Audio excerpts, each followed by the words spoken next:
Welcome, folks. This is Tom O'Brien of TFNN, Tiger Financial News Network. I want to thank you for joining us today. What we're going to do is this, folks. We're going to go over the S&P, the Dow Industrials, the NASDAQ, and we're going to go over this from the lows of March of 2003 to the highs of 2007, and I'm going to show you how we finished an ABC structure on the way up and what I expect in the next 3 to 4 months and where we're going to be going. So let's take a look at these charts right now. We're going to start off with the S&P 500. S&P 500, these are the lows that were generated. This is the first low, July of 2002. Came back, tested October 2002, still too much volume. This was the low, March of 2003. Come back in, tested dramatically lighter volume. Now, when you finish an ABC structure, and what I want to show you here is this. We have finished an ABC structure that started in March of 2003. And you take a look at this. This is our A point. Your B point is just the highest high. If you don't understand these, you can get time in the trade. The C point was right here, August of 2004. Now, when you take a look at where the price point was, if you do listen to the program, we knew that when we crossed that in the late 2004 that, this market wanted to go to 1435, 1440. Well, you can see what happened. See that number up there, 1435 is a 1-to-1. Where do we go? We go to a price point of 1461. You got a little overextension. Now, what we also did here is this, and this is where when you finish a larger ABC structure like this, when you finish even a small ABC structure, you're going to do something other than continue to go up. That's just how markets move, whether that's an ABC down or an ABC up. In this particular case, when you finish an ABC structure that we're dealing with almost 4 years, you can expect that you're going to get a pullback. That's a natural occurrence in a bull market, period. Now, where do we expect it to come back to? Well, what you do is this. You do two separate issues. The first point is that you say, okay, what is a natural retracement? Well, if we go with Confluence first, you set that as a focus number, and we take a look at Confluence. And with Confluence, you take an A1 point, you take a A2 point, and you say, okay, tell me where we can go here. I'm going to actually take an A3 point.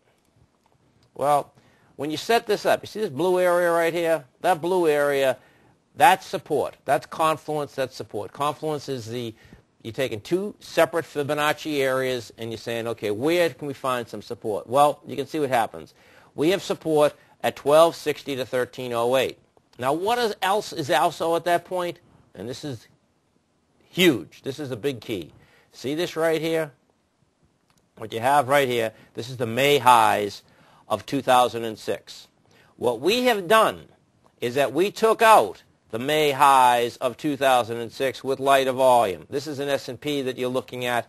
The volume is average down here, but you can see you went over it with lighter volume. We did have volume at the highs here, but this is where this wants to come back to.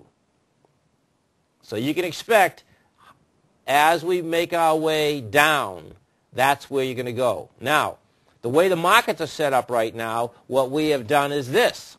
Now, I'm going to take this slowly because we had the downdraft that was created on Tuesday. I'm making this on Thursday, and what we expected, you had a gap away. I knew that gap away, meaning was not going to hold. And the reason is this, folks, is that what ends up happening is that the amount of energy that it takes to gap away is dramatic. And that energy, after you get a day like Tuesday, it will not hold. Now, see what we have happening here? This is the first leg down. That's what it is. This rejected the price. It's going to be on lower volume. It's inside the range. That's in the S&P 500 now is going to bounce all the way up to approximately 1434 to 1440. That's where we're going to see this bounce come in. Now, does that end the downdraft? No, it doesn't. What you can expect is this. We're in March 1st. What you're going to see is that we'll go sideways over the summer. It's going to build some force. It has to build force in order to go into the fall, to go into those lows of 1,300 and I'm expecting that's how this is going to set up. And what will happen there, as we go into those lows, the whole world will be bearish, and you're going to want to be buying. It's all about supply and demand. It's all about cause and effect. And the way this is set up, it's a beautiful setup, an absolutely beautiful setup. We go over, let's take a look at the Dow Industrials now. Put this on a 5-year. I'm going to put it on a monthly because it's a lot cleaner. And you're going to see the exact same type of setup. This is a natural retracement in a bull market run. And it's going to be, it's going to be wild watching this whole thing play out. This is what we have here. We take a look. I'm going to take this, we'll put this back on an ABC structure. Here is your A point. Coming off those March lows. Your B point is the highest high, and your C point is there. And that gave us a price projection of $13,045. Well, we got to $12,795. Bottom line, what does this want to do? This wants to also come back to, you see how this sticks out like a sore thumb? See that volume right there? May highs, that's 11,600. See the volume? See how we took that out with dramatically lighter volume? That's where it wants to come back to. We take a look. We do the confluence off this. You set that as your focus number. You set this as your A1 point. You set this as A2, and you can see what's happening. See that confluence right there? 10,740. They can get back that low because this is the May high. The low, you see the low of the May high was 11,030. They can spike it down. But bottom line is I don't expect something disaster here. You'll come back to that. It will come back with lighter volume, and that will be your buy. We take a look at the NASDAQ. NASDAQ is the exact same type of setup. We bring the NASDAQ back. We take this back on a 5-year deal. You can see what's happening. Now, if you don't have time in the trade charts, what you're looking at here, see how this just did it automatically for you? And what you have here, which is pretty incredible, see the first downdraft? This basically stopped in its tracks at the 2283, that small confluence. What we're going to see, however, is that you're going to see this baby come back to somewhere.